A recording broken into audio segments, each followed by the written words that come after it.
3, 2, 1, go. Hello, hello. This is Crocodile champion Ignacy from Portal Games. That's old news. And this is the Podfather of gaming, Stephen Bonacore. You are listening to Board Games Insider, episode 243. And we are recording on August 14th, 2022. Board Games Insider is a proud member of the Dice Tower Network.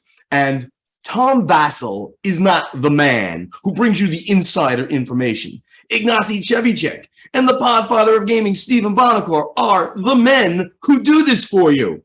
And Ignacy, we have some seriously amazing things to discuss with regards to being at Gen Con now, back in all the things that happened there and how wonderful it was. So I'm very excited about recording this episode with you, even more than usual.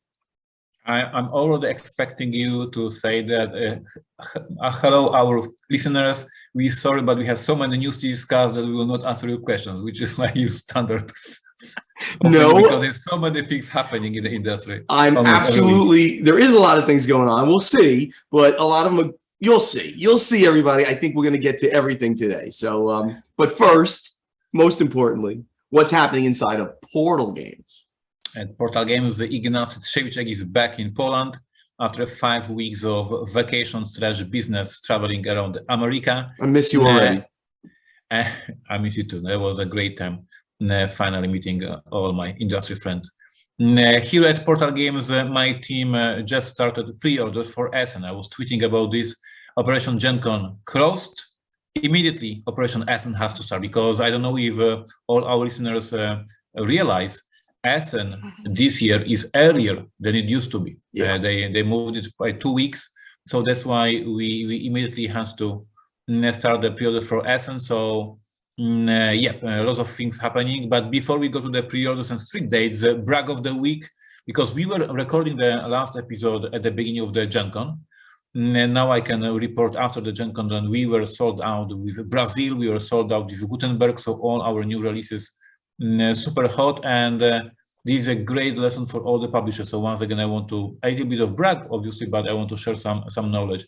If you are releasing a game 2 months before the show, please acknowledge this is still a new stuff for the commerce, to the attendees for the show. Like, you might think, oh, we released this game 2 months ago, it's old news. Oh my God, it's not old news. For so many people who heard about this game on social media and the local game store doesn't have this game in stock, and you go to the convention, it is hot item. So we were not well prepared, I have to admit.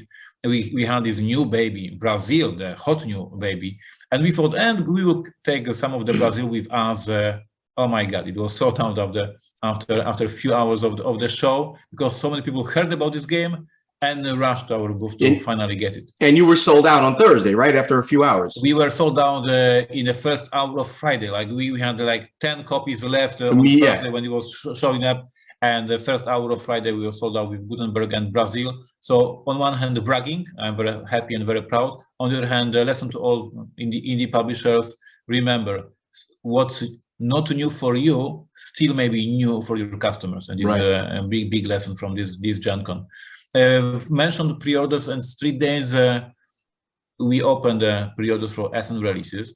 We will release at Essen 4 new products. We will have a 2-player strategy game, Basilica. If you like Carcassonne, this is like for you, but it's a gamer's version. It's a very tiny, very gamery variation of the Carcassonne. We have 11 our strategy, a game about running football club. We have a solo campaign. If you play solo, we have a whole solo campaign, Wrath of the Lanterns for Empires of the North. And we have, obviously, as every single year, a new army for Narushima Hex called Pirates. I will discuss these new releases in upcoming episodes. We have a couple of episodes in September, and I will discuss these new releases and tell you more about them. But for now, if you want to secure your copy, if you want to have these copies and not to hear that something was sold out at the show, go to portalgamesus.com, secure your copy, be sure that you have these releases in your baggage when you're coming back from Essen.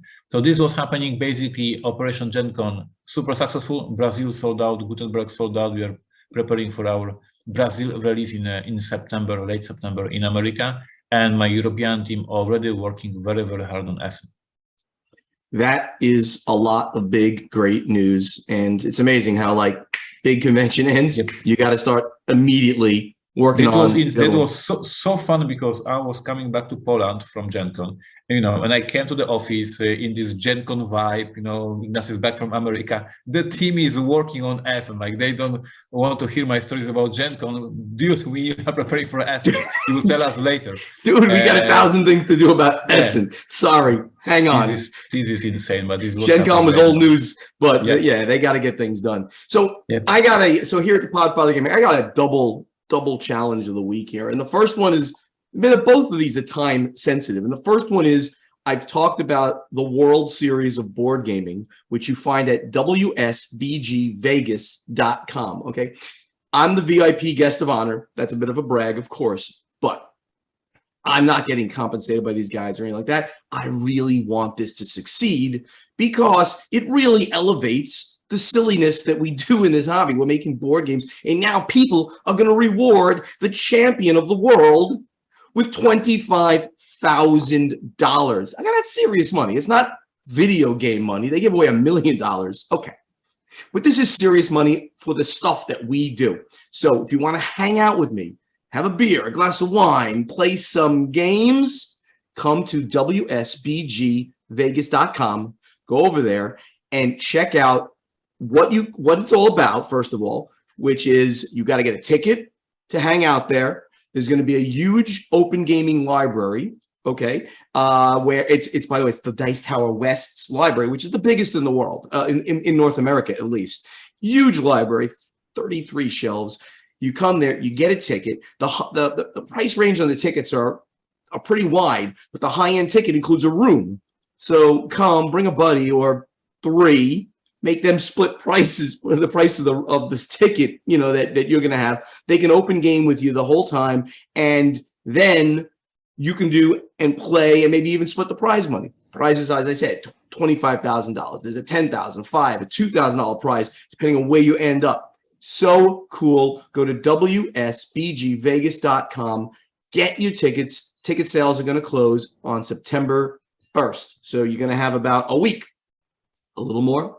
2 weeks from the time that this podcast when it drops, it's 1 week because it drops next week, right?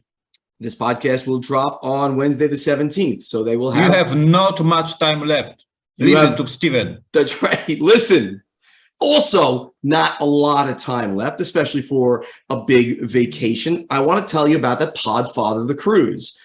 Now, first of all, we are now advertising on Board Game Geek. When you go there. And it pops up, Podfather the Cruise, as banner ads and other ads there.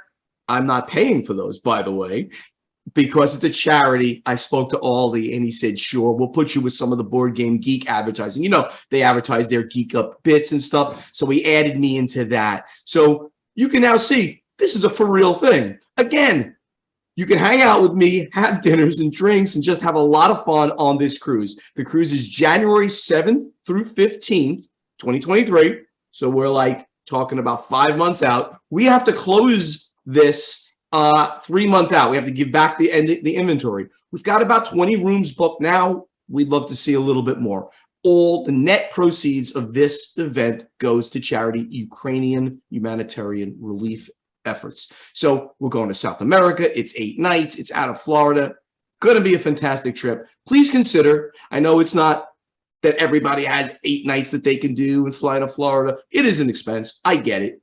But if you have a vacation that you want to do next year, and you'll immediately have 30 cabins, let's say, of friends that you can hang out with, play games, socialize, go get meals, go get drinks, go on excursions. We're going to get some sponsors. So some swag is going to be given out. Hint, hint, Ignacy. Things like that are about to happen too. We haven't even announced that. So check out the Podfather of Gaming Cruise. I don't have the link here because it's one of those. You can see it on tabletop.events. If you go there and look at all the conventions, go to the one in January of 2023 and you'll find it there. And I'm going to put this in the guild as well because it's an important thing that's going on. Okay, what else do we want to talk about? All right, so I was talking about all my trips and things like that. It's been going on like crazy, crazy, crazy. Finally, I have 3 weeks at home after Gen Con. But of course, I have to plan new ones because, I got to plan new ones. On August 29th, if everything goes well, I will be up at the Kennedy Space Center for the launch of Artemis 1. Artemis is the new Apollo missions. We're going back to the moon with the largest, most powerful rocket ever designed. It's actually going further than the moon, just to test all the systems. It's going to go out well past the moon, create an orbit. Everything is going to happen except for a landing. And there's no people on it this time. It's going to make sure they test this thing. And then it's going to come down. The capsule is going to splash down. Obviously, it'll be there just for the launch. I'll be pretty darn close. It's going to be amazing. I will document it for everybody. You'll see it on the Podfather of Gaming YouTube channel. After that, I'm going to Key West for Labor Day weekend with my good friends, the Phelps. People know Rod Phelps. I talk about him all the time. Awesome dude. And then nothing until the World Series of Board Gaming, which I mentioned. And then it's crazy. Then it's Essen, BGG Con, and PAX Unplugged. It's going to be a wild end of the year for the gaming and trips. Ignacy, I think we've got a lot of news to talk about it, so let's get to the event deck. All right. The biggest news out of Essen, the biggest news out of Gen Con that nobody knew was going to happen. Everybody knew Brazil would be there, which was a huge game for you, of course, but nobody expected this. I had a hint that Avalon Hill was going to do something big there. Avalon Hill, division of that multi-billion-dollar company Hasbro, they announced that HeroQuest is coming back. Now, if you don't know HeroQuest, this is a huge plastics game where you build the terrain with these big, chunky plastic pieces, and then you have factions of armies that have an objective on this terrain, either last man standing if you're fighting against somebody, or you're trying to go against the dragon. And the factions can be anything. They could be modern, they could be fantasy, they could be sci-fi. The game was originally released 20 years ago, and Avalon Hill said it's time to bring this back because they know hobby gamers will be wild, they are rabid to get this back. I've got a set of this, and by the way, I know a bunch of things that they haven't even talked about. It's completely backward compatible what they're doing with all of what you have already. So if you're a fan of this game, if you don't know about it, you got to go on Board Gaming and check out HeroQuest, not to be confused with HeroQuest, the dungeon crawler, which they just re-released. HeroQuest. The team that originally did this is an unbelievable team of designers. Rob Davio was one of the original. Colby Dauk from Plaid Hat Games. He started his own company. Obviously, Davio, great designer. He started his own company, Restoration Games. Craig Van Ness, a name that nobody knows, but has had so much success at Hasbro doing various things. They designed the original. Craig Van Ness is leading up the new development of the new release of the game. And I got an exclusive interview with him at Gen Con. We sat down, had lunch, had a beer. We sat down. I'm going to be posting this. So by the time this posts, you should be able to see my interview with Craig Van Ness, lead developer of the new version of HeroQuest. That was just absolutely beautiful new news for gamers that happened over at Gen Con. Ignacy, if you want to comment on any of this, I think this was huge for me. Yeah, I just cannot wait to all the craziness that will happen when it's actually going to start happening. The game obviously was not released in Poland, so I have no sentiment and I have no knowledge about the game, only from the stories that I heard from the gigs. I know that Tom Vassell has a huge collection of these minis and terrain pieces, so yep, it was discussed in his vlogs many times. What I can see, first of all, we saw the huge success of restoration games, how much sentiment plays an important part when we have to spend money, because we want to have these memories back on the table. And then we see that Hasbro is year after year acknowledging the fact that there are gamers and they have money to spend. And on one hand, we discussed many times that Hasbro has all these huge number of cash on the account, and they have so big company, but gamers are getting more and more important, and what Wizard of the Coast is doing. So yeah, lots of millions this game will bring. Absolutely. And I just want to, and if my excitement for this isn't evident, I want to actually add something to this, that based on my conversation with Craig Van Ness and the other people on the team at Avalon Hill, which was like a dead company, a little tiny thing at Wizards of the Coast, right? That's the division that it was under. Yep. These people are so smart now. They've hired more people. They've got a huge development team. They not only showed what it was going to look like in their glass cases for HeroScape. They showed off Betrayal at House on the Hill 3rd edition, which is basically just got delivered to their Pulse backers. I got a copy, didn't play it. I then played it there. They showed off an expansion to that. They showed out Risk Shadow Forces, which is a legacy, like Risk Legacy, but now it's a little bit different, a little bit less legacy, but still one of those expansive games.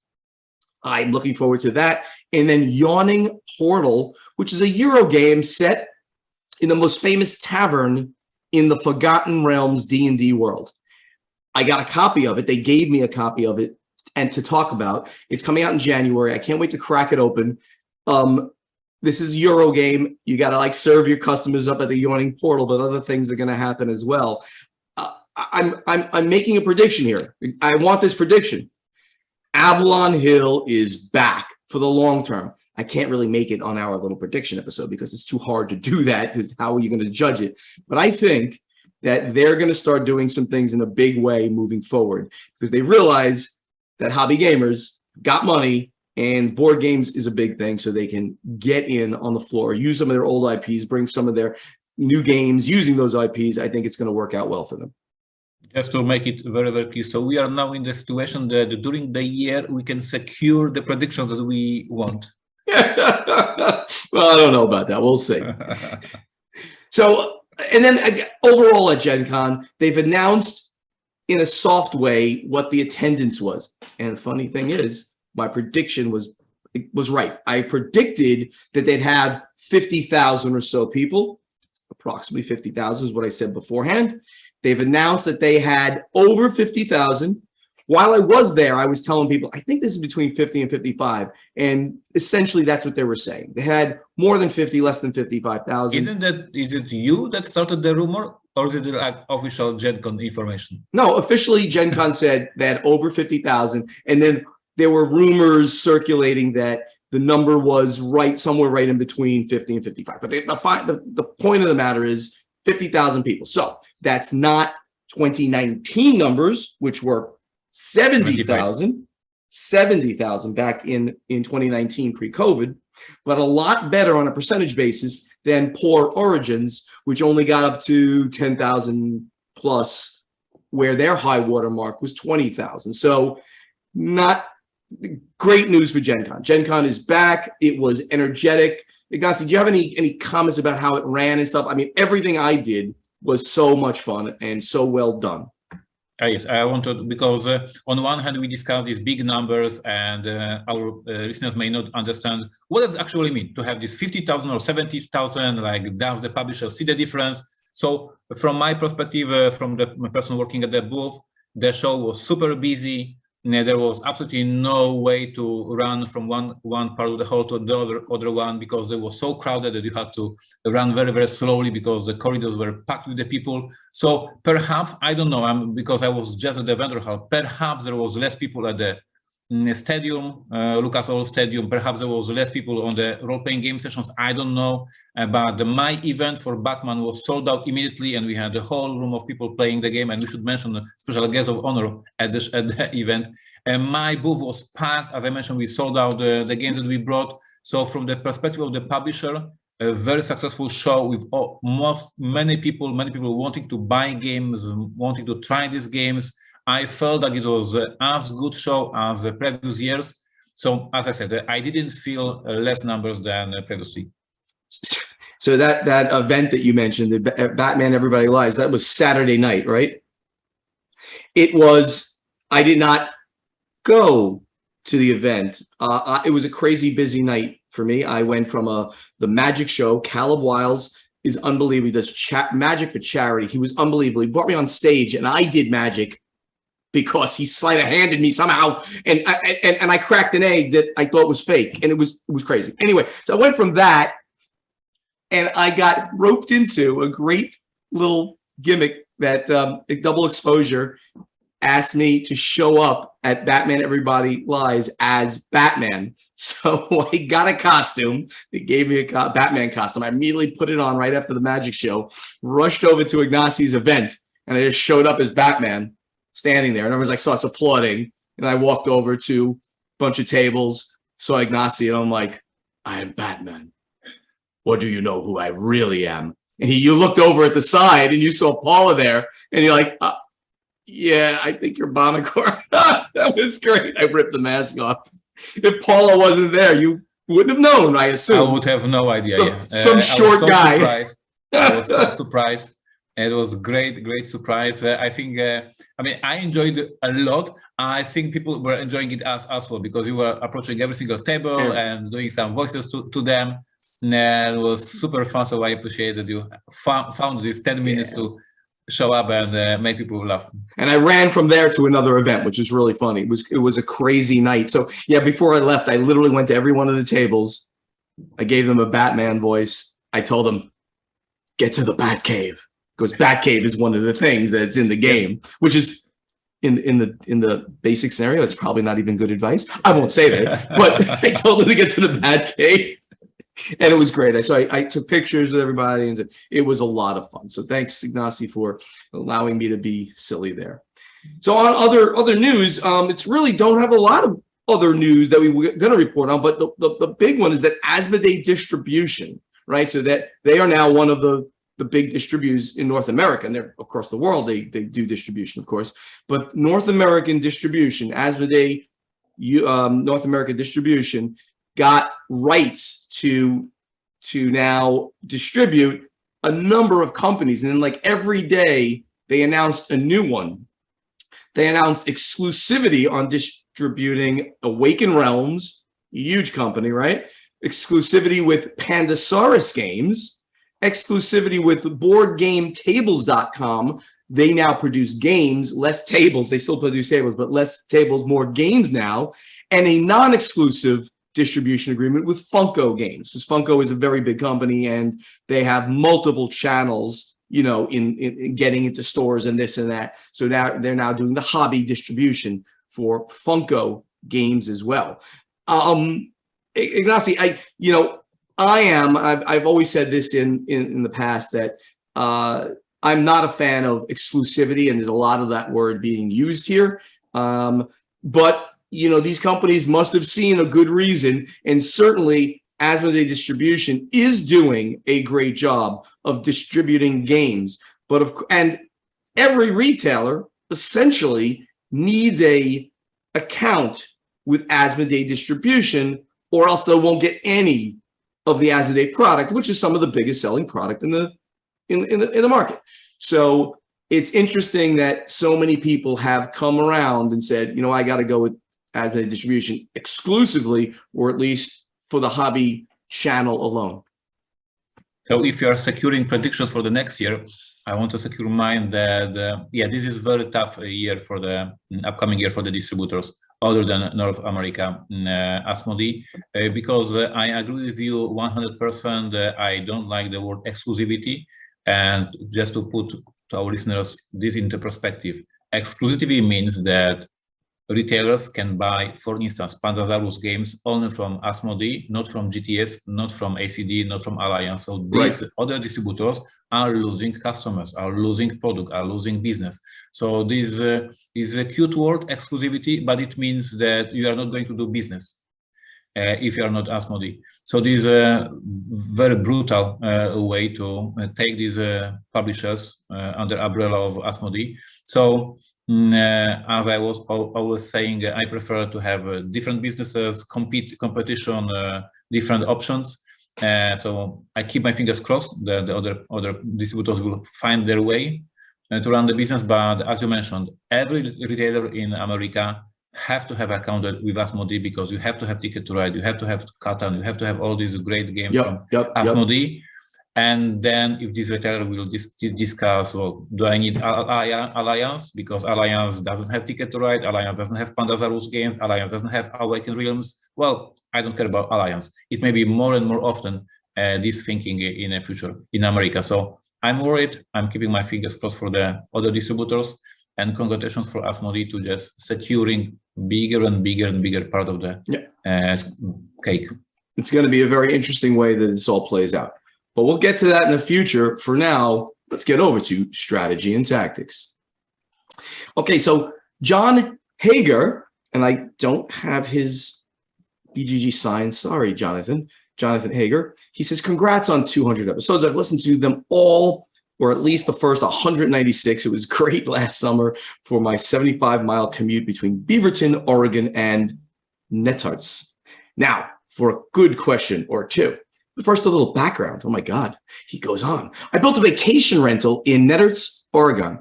It even has a game shelf. We just completed our 6th guest rental. Upon inspection, the games, My Little Scythe, upon inspection of the games, My Little Scythe was scattered about and missing the apples and white pawn. Additionally, the cards for Linkity and the game of 49 were crumpled. Crumpled cards. Can you imagine this? Question: should the vacation rental have a game shelf? Should I limit? So he's asking about his thing. Should I limit the game shelf to cheap to replace games? What recommendations do you have for messaging to non-gamers that these hobby games should be treated with respect? So that's his first question. Ignacy, should his game rental, his vacation rental, come with a game shelf for people? Absolutely, yes. You want to have a great offer for your customers, and having few games on the shelf is always a great idea. If the weather is not amazing, if Netflix has nothing interesting to watch, they will have your games and they will play games. So yes, absolutely agree. When I was traveling around America, I even stumbled upon a pub, like an Irish pub, just for the food, and they had the board games. And I just took the board game from the shelf and we played the game, waiting for our order. And games are always a great idea to spend time. So yes, and I think that you should not be worried about missing components, because if you are renting this house, so this is your business, so you just, as running a business, you will have to adjust the collection, buy new game, replace the games, like this part of the business.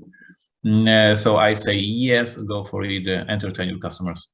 Yeah, and I agree that it should have a nice game shelf, but nice is part that you can discuss. I think you should put some of the classics up there, you know, the ones that the average person out there just knows. Even, you know, Monopoly, you can do that because they know it. Trivial Pursuit, they know it, they can play it. So a few games and other games that are not rare and impossible. Don't put Star Wars Queen's Gambit up there or War of the Ring Collector's Edition, right? You know, you just that would be crazy. So I don't know how much damage that they did. I mean, based on that, those games are non-usable. Crumpled cards, that's terrible. I would. You can put. Steven was doing that back then. All these roll and writes. You laminate boards for roll and writes, and this is like almost no components whatsoever. There's nothing to break. There's just a couple of pens, laminated boards, and people will have a great evenings with this game. So yeah, I mean, I would. You know, I mean, things you can do. I assume that. It's being rented through like Verbo or Airbnb, probably doing the rental for him. I think you mark down people, give them bad ratings. Hey, look, you destroyed this thing. I mean, that's legit, right? Even if the kids did it, it's legit. They destroyed something. Again, those are the little things you can do. You're a business person now. You got to just accept certain things are going to happen. That's why I never rented my own house out, because it's dangerous. People don't respect. If it's not theirs, they don't respect. So yes, the bottom line is have a game shelf. Just be careful. Second question, Steven mentioned that he is going on 10 trips in 2021. I did probably more. What does he look for when traveling or choosing where to stay? Is there anything related to board game hobby that made him book one place over another? For example, an extra table, a larger table, proximity to a game bar, a game cafe. So, you know, a lot of my trips are game related, period, right? All the conventions, they're all game related. So I'm there to play games at something, but I'm a loyalist on certain things. I only stay when I can, only stay at Marriott's, because you get to levels, they give you things. And I only fly in United, because they give you things when you get to a certain level. Now, I don't promote those companies. Don't think that I'm like promoting them, because they've got issues. Freaking United, I can't even start to complain how much I can't stand the things that they do to their customers. I mean, they're really bad. Sadly, So is American Airlines. So is Delta Airlines. So I'm going to get like you, not Ignacy here. And I'm going to go negative on these people. And Marriott, used to be such a wonderful company, really hospitality industry. The hotels are great. And now they do everything possible to cut costs. They don't clean your room every day and things like that. I think I'm not being a prima donna to say I like my room straightened up every day. Do we have a new segment in the podcast that is called anti-commercial? Called what? Anti-commercial? Yeah. What's happening here? I'm just saying that he asked me where I stay. I don't think about it from a board game perspective. Okay, that's it. And I'm probably doing 10 or more trips this year too. And I don't really, my thing is stay at a place I'm loyal to so I can get the points, so to speak. That's my only thing I do. Great questions. Russ Wheeler started an entire thing here on our guild. And I noticed all of these things happen at that same time. First of all, this is dated June 9th, 2021. So first he said, oh, wait a minute. Let me see. Yeah. First, he said by the time that the guy above, Jonathan, gets an answer to this question, he's going to be sold and be retired. So Russ, wise guy, first of all, note we're like 10 months now from running out of questions. Questions are not coming in very often anymore. So we're at page 38 of 40 in that guild. So we need people to stop putting up new questions, or what's going to happen? Don't only put up questions when we tell you we're going to give you a potential game. Go over there. I'm sure there are questions you can ask us. Go do that. You're complaining today a lot. Like I'm not complaining, Ignacy. This is just we need to do a podcast. I recognize you. Having a great day. My voice is all messed up here. I was out last night. It's a very loud bar. I was singing. Okay. So everybody who loves us, please go to the guild and place questions that we say it every week. Do that. Okay. Now, here's the stuff that went crazy in our guild. Emmett Alexander, who's at Mimi Talix, he said, I'm Alex from France. He's 60 miles south of Paris. I think I've listened to all the episodes. Congratulations on 200. One question. In France, we've heard that Poland is the third largest market for board games in Europe. But how is the Polish board gaming scene? And how is the Polish publishing scene? You have a lot of publishers. Do you have a lot of publishers? In France, we have the big publishers, Yellow, Gigamic, Asmodee, and all the studios, and tens more indie publishers. Here, we only heard of Portal, Awakened Realms, Rebel, Lucky Duck Games. So, Ignacy, that one's all on you. Tell us about the publishing scene in Poland. Yeah, we have more publishers than I mentioned here. We have a big publisher, Galacta, who was back then a Polish version of Final Flight Games, and now they changed the profile as Asmodee Poland took the FFG games. We have a couple of other publishers, so I would say that like the publishers who release games every year, and this is like not a one game a year, but like 10 games a year, I would say there's about 10 to 15 such publishers. Obviously, Asmodee Poland is the biggest one. Portal is the second big one, and there is a Galacta. We also have a couple of publishers who does mass market games. So there's not like gamers games, but we have Granna, we have Treffle, we have Axel. So there's many others. As for the gaming scene, we have a ton of conventions. Indeed, almost every weekend there's a convention in some place in Poland. We have a ton of pubs, we have a ton of gaming clubs. So the whole industry is very healthy, I would say. People are playing in different places. And what I'm very proud of, we have all the families and male and female, old and young, all people are playing board games. So this is not dominated by just one group of people, but everybody's playing board games these days. And we have more and more games in mass market stores. So as in America, everybody's excited when they see gamers games in Target. We have the same situations here in Poland that all these big chains have some of the Asmodee games, some of the big titles. So we are living in a very good time for Poland, and of course I don't have any data to confirm that we have third biggest market in Poland as a Poland in Europe, but for sure this is a healthy, great market. We are releasing here a ton of games. Portal Games is doing about 40 titles, new titles in Poland, so with all these big games like Ark Nova, Bitoku, Golem, etc., etc. So it's a great time to be a publisher in Poland these days. And that information that you just stated about you don't have data, we're going to talk about that right now, because this whole thing that Emmett mentioned, it sparked a bunch of different questions and comments. So Russell Wheeler, he came back. By the way, he's at Wheeler Russ. He said, so which is number 2? I assume Germany's number 1. I can only guess UK or France. So that got posted.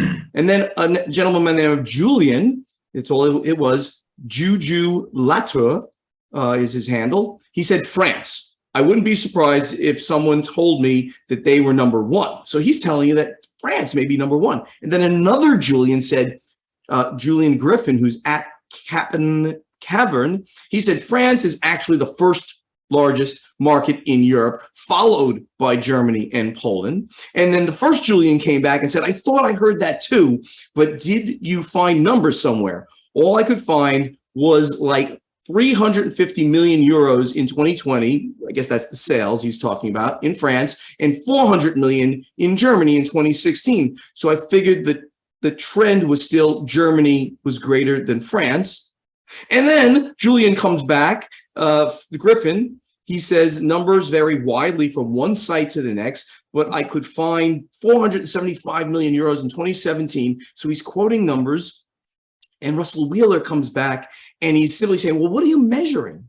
Is it the sales of games or income made by companies? Because, you know, there's many ways of putting these numbers together. So another challenge, and I'm going to put this in the guild because I think this is going to be fun for people. Find references to countries with the top board game in sales total and in sales per capita, because those are the two ways to kind of measure it. It's a total sales or it's a sales per person. So a small company obviously can beat a larger company because they have a lot less people. So I think this would be funny, and then do that maybe for the world, for Europe and Asia, if you can find references. I'm going to give everybody a little challenge there, because, you know, Ignacy and I are very busy people, so we can't be out there scouring the internet constantly for you. I'm going to ask you guys to do this little challenge. Third challenge of the day for you guys. Ignacy? Yeah, for sales per capita, once again, I don't have a data, but I know how many games I print for different various countries, as I'm doing Detective, Robinson Crusoe, etc., in different countries.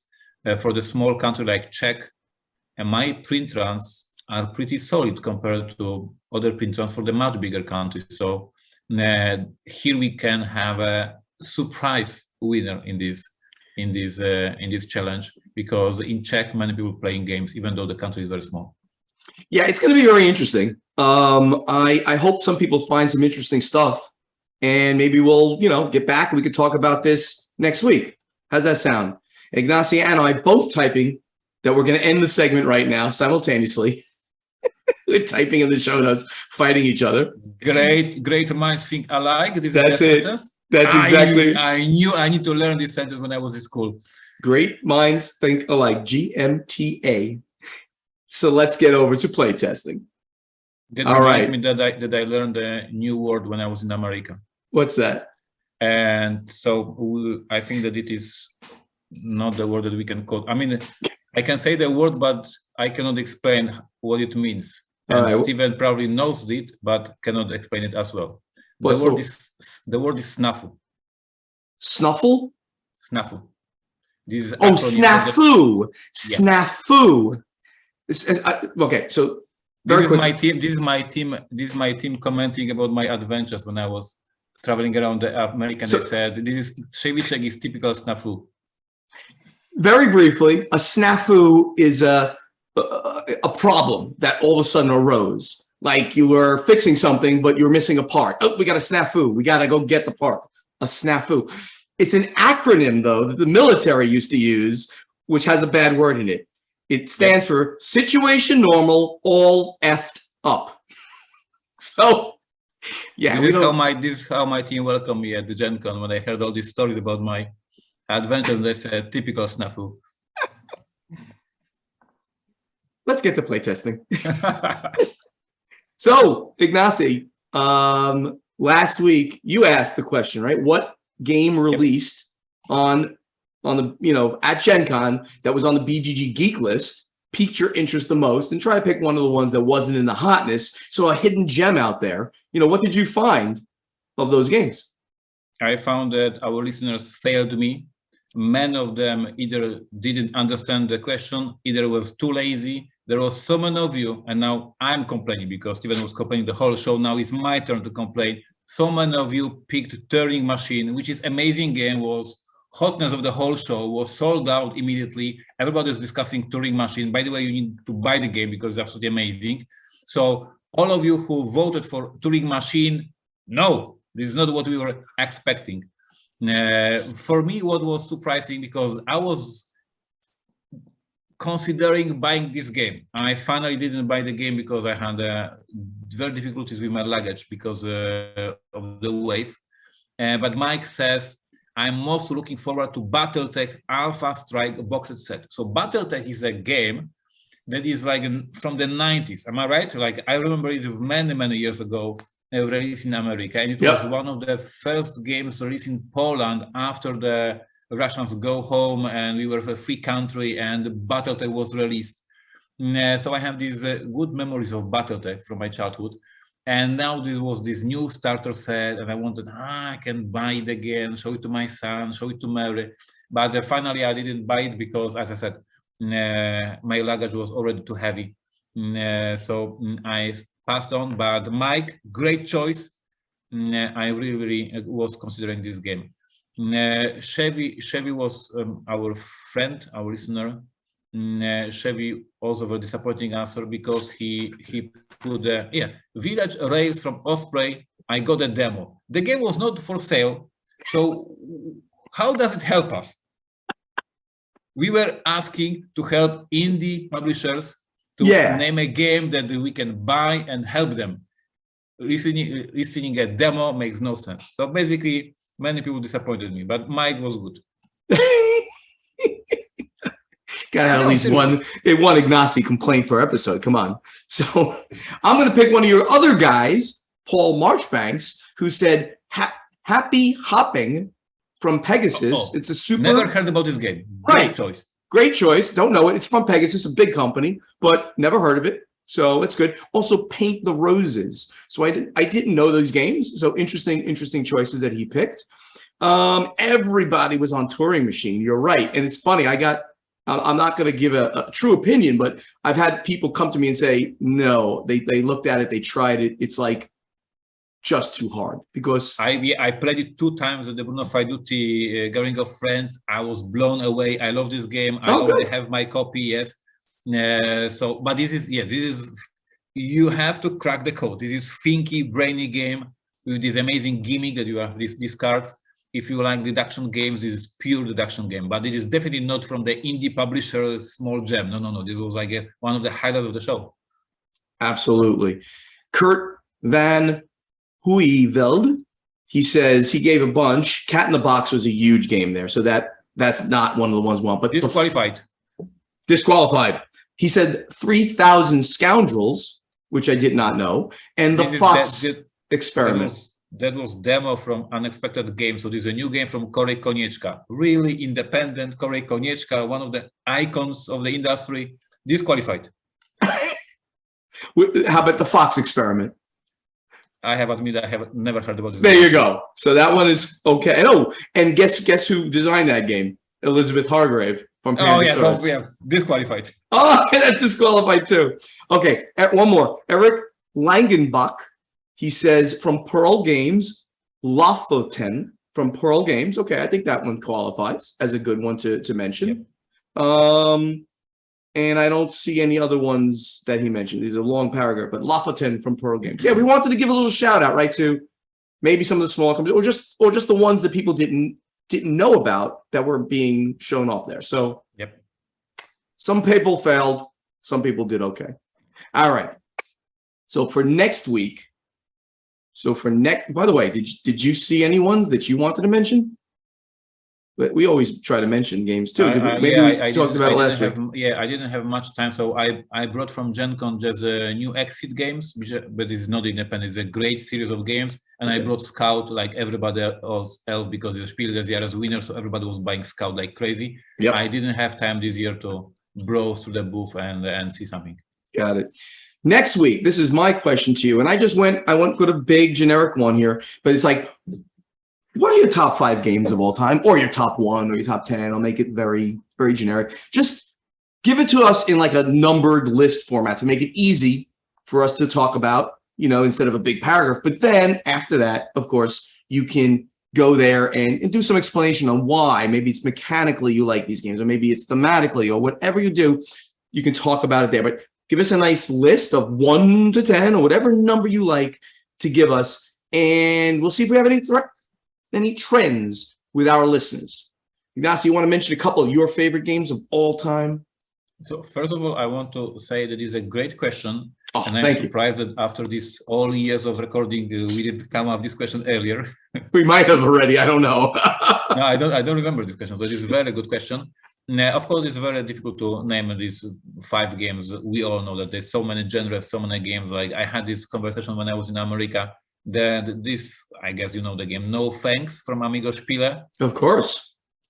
Why not the best game of all time? Like everybody who plays the game loves it. It's quick, it's fun. You can play in a pub. Everybody loves the game. So even the small games can be the top, right? Absolutely. For me, I will mention just one title, the game that I really, really love, and I think that we need to play it together at one point in our lives. That will be a Mall of Horror. I don't know if you played the game. It's old Asmodee game. Yeah. It takes place in a mall, and we are trying to hide from the zombies, and zombies are trying to eat us. And what I love in this game is absolutely negotiations and trash talk and table talk, because these zombies are just eating players, and it is a player elimination in this game, and it is we voting that either zombies will eat Steven or will eat Ignacy, and we are just arguing. This insane. I love this game. I played it so many times, and this is my best game of negotiation and table talk. Very, very good. I did play that. It is in my collection, I'm pretty sure. Played it 15 years ago, I think. And it is, you're like throwing people like out of the store. like, you're like, I'm going to feed you to the zombies and things like that. It's pretty crazy. I like it. War of the Ring, of course, is my number 1 game. That goes without saying. I mentioned another one of my absolute favorite games of all time, Betrayal at House on the Hill, that Avalon Hill is now brought back as a 3rd edition. That's a game that you either love or you hate. When it came out, it absolutely, the thing could just crash and burn like in a broken way. The FAQ was like 15 pages. They just messed up so many things, but every time you played it, almost, you'd have this amazing experience that you'd remember forever, because it's an experiential game. The fact that somebody becomes the traitor, and then you have all the good guys have an objective and the bad guy has an objective, and you don't know what each other's objective is, because you go off and you read, okay, I got to do this now, I got to do this. And then you get to the climax of the game on who wins. So we had a great one.